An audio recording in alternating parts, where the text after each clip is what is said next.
नमस्कार, बहुत बहुत स्वागत है आपका आजादी के इस जश्न पर। मैं हूं आपके साथ आशा झा और अब मैं जिस शख्सियत से आपको मिलवाने जा रही हूं वो न सिर्फ बॉलीवुड के एक नायाब सिंगर हैं बल्कि आजाद भारत के एक आदर्श नागरिक भी इनको मुझे कहना चाहिए, क्योंकि देश के प्रति हमें जिम्मेदारी क्या है, एक देश हमें क्या दे रहा है, उससे बढ़कर बड़ी बात यह है कि देश के प्रति हम अपनी जिम्मेदारी को बखूबी समझें और उसका निर्वहन करें। तो ऐसे ही कलाकार, महान कलाकार और चोटी के कलाकारों में शुमार बॉलीवुड के जाने माने सिंगर मोहित चौहान जी इस वक्त मेरे साथ जुड़ रहे हैं। सर, बहुत स्वागत है आपका न्यूज़ 24 पर। नमस्कार जी, नमस्कार जी। थैंक और यू वेरी मच।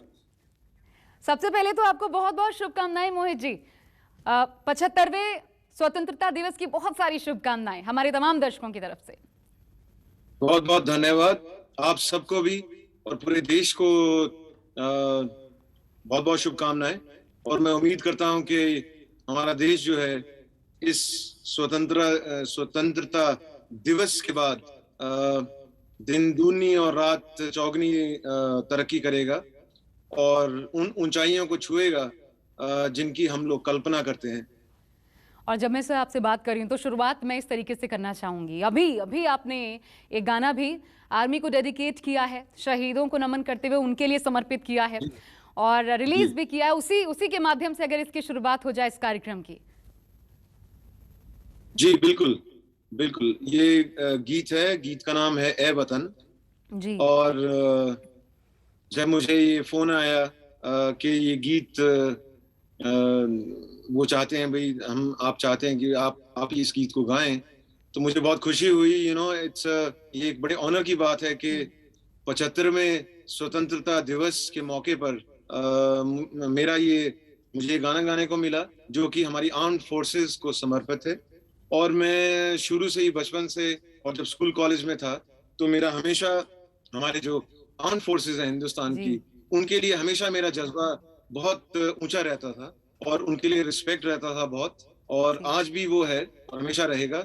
और बल्कि मेरा खुद था कि मैं खुद अगर आर्म्ड फोर्सेस ज्वाइन कर पाऊं तो मेरे लिए बहुत गर्व की बात हो थी। जी, लेकिन और क्योंकि मैं हिमाचल में पैदा हुआ, वहीं बड़ा हुआ, स्कूल, कॉलेज, यूनिवर्सिटी, और उसके बाद मुझे हिमालय में, पहाड़ों में घूमने का बहुत शौक था।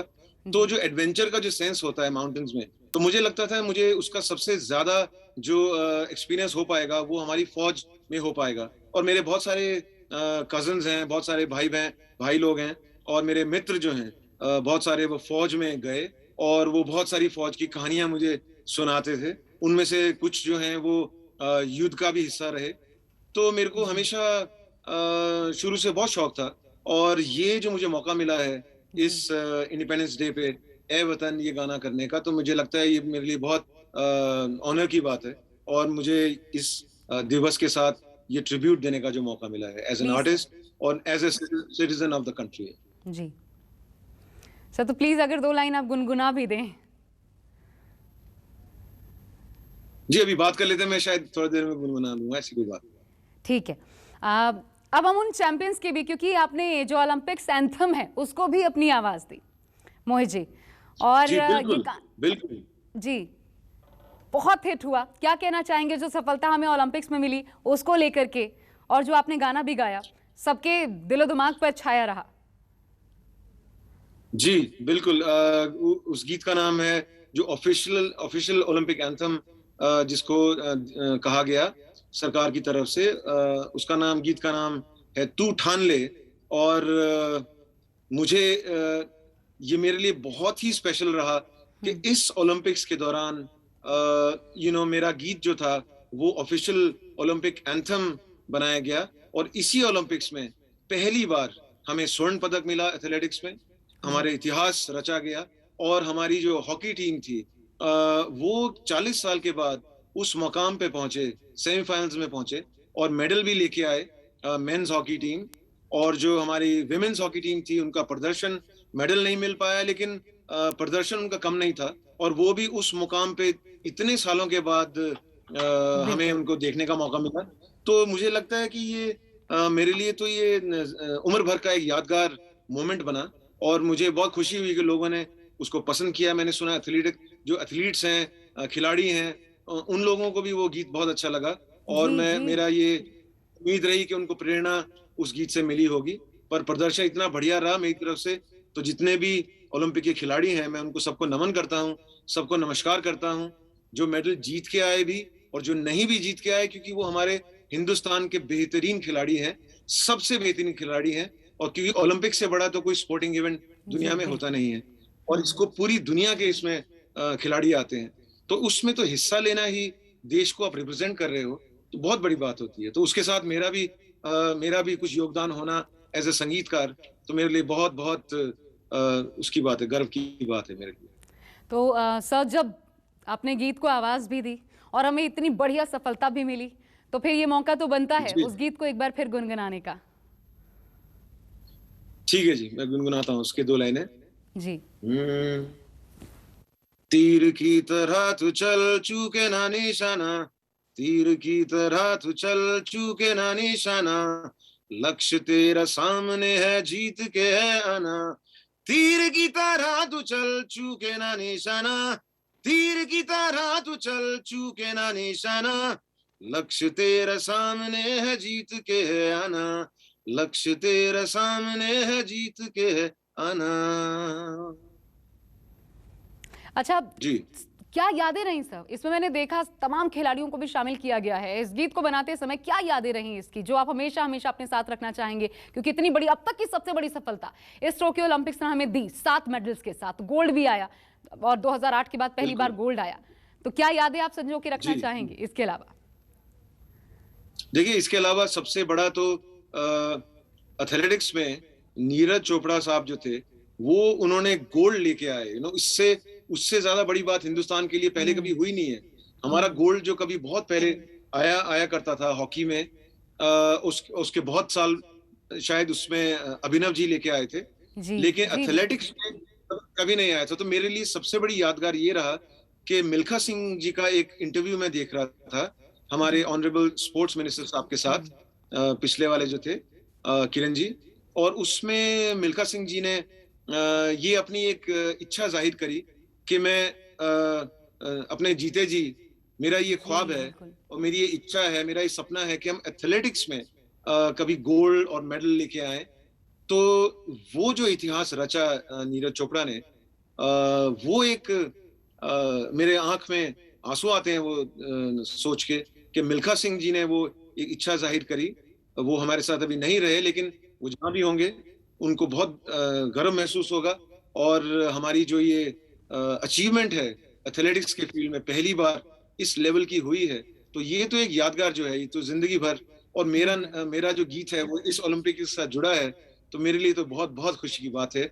और देश के लिए, जी देश के जी। जो प्रदर्शन किया हमारे खिलाड़ियों ने, तो उससे तो सीना गर्व से चौड़ा हो जाता है।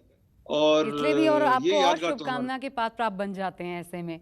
लेकिन मोहित जी, मैं अब जो मैं पहले ही कह रही थी कि एक आदर्श नागरिक जो मैं आपको बता रही थी, और वो मैं दर्शकों को भी बता दूं, जी ऐसा इसलिए क्योंकि कभी भी कोई भी मुश्किल वक्त हो, चाहे अपने लोगों के लिए, धर्मशाला में अभी बाढ़ जब आई, आपने बढ़ चढ़कर वहां पर हर तरह से मदद पहुंचाने की, जो बाढ़ पीड़ित थे उनके लिए काम किया। इससे पहले कोविड में जब हम देख रहे थे जगह जगह पर लोगों के पास खाने पीने की ऐसी भी चीज़ें हमें देखने को मिली है जो कि सीधा सीधा चोट पहुंचाती है एक तरीके से दिल को, तब भी आपने लोगों तक संसाधन पहुंचाने का काम किया।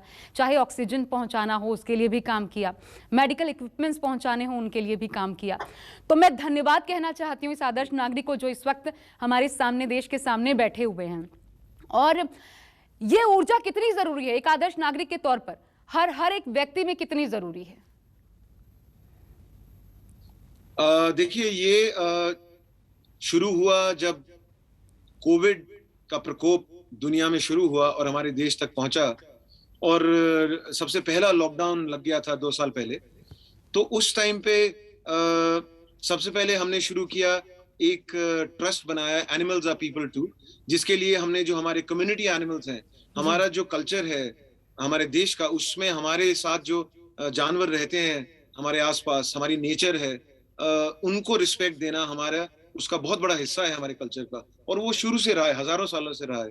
तो हमने एक ट्रस्ट बनाया जिसके अंतर्गत हम लोग करीब 150-200 एनिमल्स को रोज खाना खिलाते हैं, उनका दवाई करते हैं, उनका वैक्सीनेशन करवाते हैं, और वो जो काम है वो आज तक चल रहा है, वो चलता रहेगा। उसके बाद आया जब कोविड का वो प्रकोप बढ़ गया, जब मई जून में, तो जब ये ऑक्सीजन सिलेंडर्स की कमी होने लगी और बहुत परेशानी होने लगी, तो उस टाइम पे एक मेरे साथ काम करते थे, एक हमारे स्टाफ थे, उनका नाम था बजरंगी मौर्य। तो वो एक दिन रात को उनका फोन आया और उनको तबीयत बहुत खराब थी, पता लगा कोविड है, और उन दिनों फिर अस्पताल भरे हुए थे, उनको बिस्तर नहीं मिला और उनकी रात में ही बिस्तर ढूंढते ढूंढते वो गुजर गए। तो तब हमने बहुत धक्का लगा और लगा कि देश के नागरिक होने के नाते हमारी ड्यूटी बनती है कि हम अपने नागरिक, हमारे जो फेलो सिटीजन्स हैं और देश के प्रति क्या कर सकते हैं हम। तो हमने एक प्रोजेक्ट बजरंगी शुरू किया है जो अभी चल रहा है, और उसके अंतर्गत हमने oxygen cylinders, concentrators, N95 mask और फूड पैकेट्स और बहुत सारी और चीजें जो कोविड में काम आती हैं, कोविड रिलीफ में काम आती हैं, वो हमने क्राउड फंड के साथ डोनेट करना शुरू किया। तो हमने दिल्ली पुलिस को डोनेट किया बहुत सारा, क्योंकि हमारे जो पुलिस के जो सिपाही हैं वो फ्रंट पे काम करते हैं। वो जब कोविड में सब लोग घर में बैठे हैं, हमारे पुलिस डिपार्टमेंट, दिल्ली पुलिस के लोग और सब जगह के जो सिपाही हैं वो एकदम फ्रंट पे काम कर रहे हैं, उनकी ड्यूटी खत्म नहीं हुई। तो हमने उनको बहुत सारा सामान दिया जिससे उनको राहत पहुंचे। हमने वो सामान राजस्थान, हिमाचल, अरुणाचल और भी देश के कई कोनों में भेजा है, जहां से भी हमें जरूरत के फोन आते थे। और फिर मैंने एक और चीज हमने शुरू करी है उसी के तहत, कि जो हमारे आर्टिस्ट हैं, फोक म्यूजिशियन जो हैं, जो गांव में लोक संगीत बजाते हैं, उनका जो काम धंधा ठप हो गया है कोविड में, क्योंकि कोविड में गैदरिंग्स बंद हो गई, कॉन्सर्ट्स बंद हो गए, शादियां पे रोक लग गया, भाई इतने ही लोग आएंगे, उस पे ये सब नहीं होगा। तो अब उनके लिए भी हम फूड पैकेज, जो गरीब म्यूजिशियंस हैं जिनका काम सब छूट गया है, उनको भी हम अरुणाचल, राजस्थान, हिमाचल सब जगह भेज रहे हैं, और भी कई जगहों में भेज रहे हैं। तो ये काम भी अभी चल रहा है, क्योंकि अभी थर्ड वेव का भी कुछ है डर के, वो थर्ड वेव भी आने वाला है और अभी भी प्रिकॉशन रखना है सबको। तो फिर ये काम अभी चल रहा है। तो एक मुझे लगता है देश में मैं इसको कर रहा हूँ, कोई बड़ी बात नहीं है, मैं देश का नागरिक हूँ। अगर मैं देश इसलिए तो सर में ये अपने जिम्मेदारी हमारी बनती है, लेकिन हम इसे समझते हैं कितना ये जरूरी है। लेकिन आपने एक और चीज किया था इस दौरान, आपने एक और चीज की थी कि जिन लोगों ने अपनों को खोया, आपकी सुकून देती आवाज उन तक पहुंचाई, कहीं ना जा, वो मैंने सुना था और वो दिल को सीधा उस गाने ने हिट किया था। मैं चाहती हूँ आप प्लीज वो फिर एक बार जिन लोगों ने अपनों को खोया या जूझे बचाने के लिए, उनके लिए प्लीज गुनगुनाइए। तो ये गाना किशोर कुमार साहब मेरे गुरु हैं एक तरह से, उनको सुन सुन के, बचपन से उनके गीत सुन सुन के सीखे हैं हम जी। और तो उनका जो ये गीत है एक, वो उस टाइम मेरे जहन में गूंज रहा था जब सबको कहा जा रहा था आप घरों में रहो, अपने जिनको आप फैमिली लोग हैं उनका ख्याल रखो, अपने बुजुर्गों का ख्याल रखो, बच्चों का ख्याल रखो, और अपने मोहल्ले का ख्याल रखो, अपनी कम्युनिटी का ख्याल रखो। तो उसको ध्यान में रखते हुए मुझे सडनली एक दिन गाना ये जहन में आया, तो मैं गाने लगा उसको। तो घर में लोगों ने उसको रिकॉर्ड किया और हमने उसको डाला बाहर। तो उसकी मैं 2 लाइनें गुनगुनाता हूँ जी।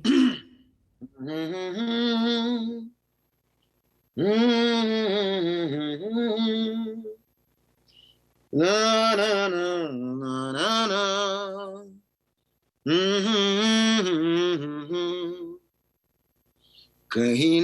कहीं ना जा, आज कहीं मत जा, फिर मिले ना मिले ये पल ये समा, बाहों में आ जा, कहीं ना जा, आज कहीं मत जा,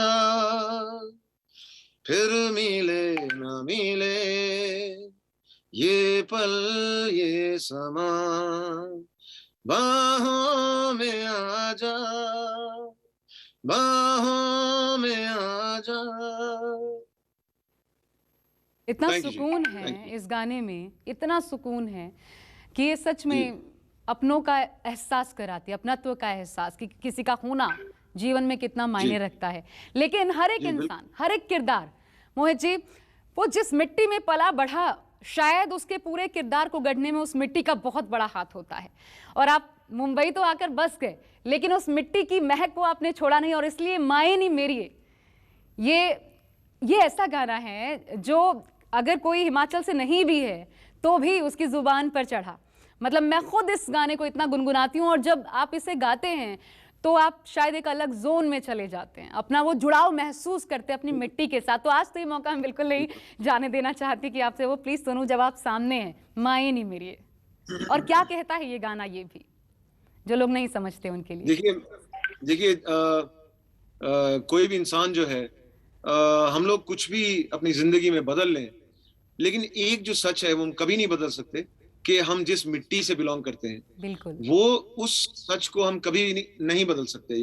आप बाकी कुछ भी बदल लें, जी। और जो हमारी रूट्स हैं वो हमारे लिए सबसे इम्पोर्टेंट होती हैं। एक आर्टिस्ट के लिए भी सबसे इम्पोर्टेंट होती है, क्योंकि हमारा इंस्पिरेशन जो है, जो हमारी रूट्स हैं, हमको जो सुकून आता है, जो हमें प्रेरित करता है, वो हमारी रूट्स प्रेरित करती हैं।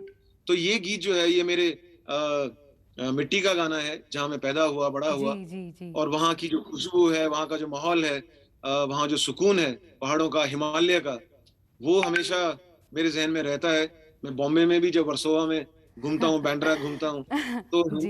हिमाचल की जो हवा है वो बाहर तो नहीं होती है, लेकिन मेरे जहन में अंदर वो चलती है। तो मैं उसकी कुछ लाइनें आपको गुनगुनाता हूँ।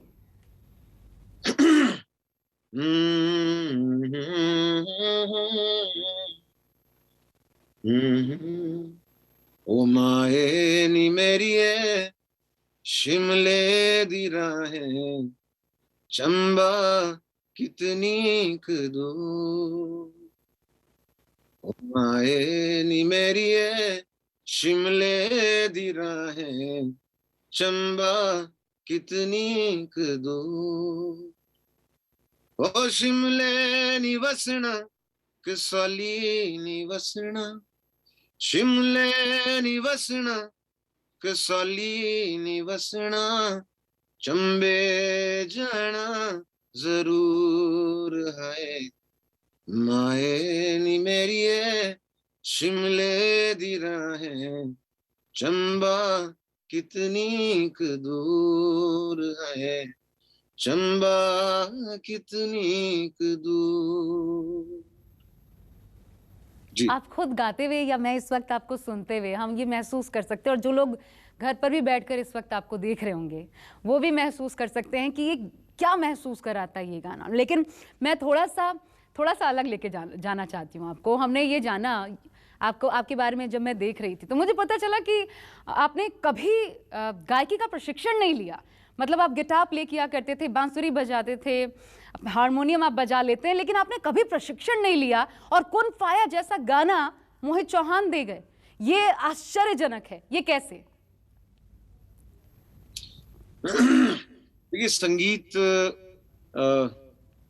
जो होता है वो भगवान की देन होता है, और उसको आप तराश सकते हैं, लेकिन वो अगर उनका आशीर्वाद रहता है, भोलेनाथ का आशीर्वाद रहता है, जी। तो वैसा ही कुछ शायद मेरे साथ हुआ है। मैं कॉलेज में, और मैंने हमेशा साइंस पढ़ा है एक्चुअली, तो मैंने बीएससी किया, उसके बाद मैंने एमएससी भी किया एक जियोलॉजी सब्जेक्ट में। और एक टाइम पे मेरा था कि मैं सिविल सर्विसेज में जाऊं। मेरी फैमिली में सब लोग उसी टाइप के काम में हैं, ब्यूरोक्रेट्स हैं, सिविल सर्विसेज करके सरकार में काम कर रहे हैं, अफसर लगे हुए हैं। जी। लेकिन संगीत जो था कुछ भगवान की देन से बचपन से मेरे साथ था, और मेरे लिए जो मेरा संगीत था वो कभी भी मुझे ये नहीं लगता था कि मुझे इससे मुझे पैसा कमाना है, या मुझे किसी को दिखाना है, या मुझे कोई अवार्ड लेना है, या मुझे 4 लोग कहें कि तुम ऐसा गाते हो, अच्छा गाते हो। वो मेरे लिए, मेरा अकेले बैठ के गाना और मेरी आत्मा को सुकून देना, उसके लिए मैं इस्तेमाल करता था म्यूजिक को। और जो मेरे ग्रैंडफादर थे, मेरे दादाजी थे, जी। राणा कृष्ण सिंह, वो हमेशा ये कहा करते थे कि देखो, संगीत जो है उसका जुड़ाव आत्मा से होता है एकदम। तो वो संगीत जो है उसको आत्मा से जोड़ के रखना चाहिए, और जितना वो आत्मा के साथ जुड़ेगा उतना आपको सुकून देगा, और जितना आपको सुकून मिलेगा उतना आप जिंदगी में बेहतर काम कर सकते हैं, बेहतर परफॉर्म कर सकते हैं। जी। क्योंकि जब अंदर सुकून नहीं होता है, परेशान होते हैं, तो आप कुछ भी काम करते हैं तो उसमें आपको मजा नहीं आएगा काम करने में, और उसका परफॉर्मेंस में भी फर्क पड़ता है। तो संगीत मेरा हमेशा से वो रहा कि मेरी आत्मा के साथ, तो मैं हमेशा जो चरवाहे होते हैं पहाड़ों में, गद्दी लोग होते हैं, भेड़ बकरियां रखते हैं, नदियों के साथ बैठ के बांसुरी बजाते हैं, छोटे मंदिर में बैठते हैं, मैं ऐसी जगहों में बैठ के मैं गीत गाया करता था अपने कुछ दोस्तों के साथ। बहुत सारा ट्रैक करता था, कई कई दिन पहाड़ों में गुजारने। माँ बाप बोलते थे भाई 5 दिन हो गए तुम पता नहीं कहाँ जंगलों में बैठे हो, लेकिन हम लोग जंगल में अपना खाना बनाना, सुबह शाम गीत गाने, तो उस फकीरी में हम लोग रहते थे। तो संगीत जो है एक फकीरी का काम है, बिल्कुल। और अगर आप सच में संगीत के पुजारी हैं तो फिर वही आपकी इबादत है, वही आपकी पूजा रहती है, और जिससे आपका भगवान से कनेक्शन रहता है। तो ट्रेनिंग और नहीं ली, जी, लेकिन संगत करके सीखा है, जो भी सीखा है लोगों को सुन के, बैठ के लोगों के साथ, और रेडियो पे गाने सुन के जब स्कूल कॉलेज में थे तो पुरानी हिंदी फिल्मों के गाने रेडियो जी, पे जी। आने, तो उनके साथ गाना, तो वही ट्रेनिंग रहती है। संगीत जो है वो अगर आत्मा में बसा हुआ है तो वो आपका ट्रेनिंग बन जाता है फिर। तो वो बस मैं अब समापन क्योंकि करना चाहती हूँ, इतनी प्यारी बात, और जो जो आपने शब्द कहे सब कुछ कुन फाया में है, वो एक सीधा ईश्वर से जुड़ने की एक राह भी दिखाता है। ये एक ऐसा गीत है और शायद करियर का जी। सबसे बेस्ट आपके। इसी गीत के साथ मोहित जी,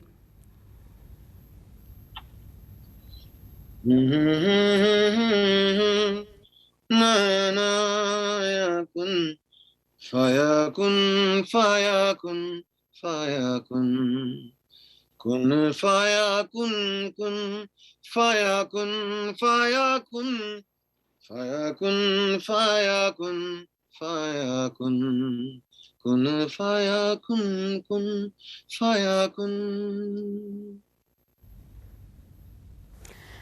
बहुत बहुत बहुत बहुत धन्यवाद शुक्रिया आपसे आपका बात मोहित करके। जी। तमाम इंटरव्यूज़ में से कि ये इंटरव्यू ऐसा है जो शायद उसके बाद आपको स्पीचलेस छोड़ जाता है, आपकी बातें, आपका संगीत। और बहुत शुक्रिया तहे दिल से आपका हमारे साथ जुड़ने के लिए आज़ादी के जश्न में, जो बिल्कुल डिफरेंट सा था और लोगों को ज़रूर ज़रूर बहुत ज़्यादा पसंद आएगा।